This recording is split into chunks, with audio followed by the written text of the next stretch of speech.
And the way you do it is really simple. You take your quota and you multiply it times 1.5, or you multiply it times 2, right? And if you suddenly get to a point where you're like, okay, my personal goal is 2 million. My personal goal is 3 million. A big breakout moment for me was understanding that I can't think of that within a quarter. I have to think about the annual goal, and then I have to back into what are my daily, weekly requirements to get to those numbers. So back to the math, and let's just take an easy number like 2 million. If that's my personal goal, and that's going to put me at 150% of my quota, let's back into it. I'm probably going to have 2 weeks around Christmas where clients are not responsive. So I'm not going to call those selling weeks as far as generating pipeline.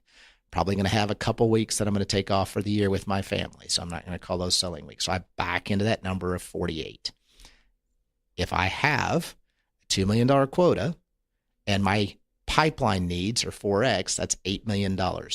It's just math. It's very simple math in a spreadsheet, but it requires me to look out the entire year. And ironically, if you start doing that $150,000, $160,000 worth of pipeline a week, and that builds up to your $8 million worth of pipeline, even if you miss your personal goal, you've exceeded your quota for the year, and you've built a heck of a lot of pipeline that's going to carry on to the next year, which feeds that consistency.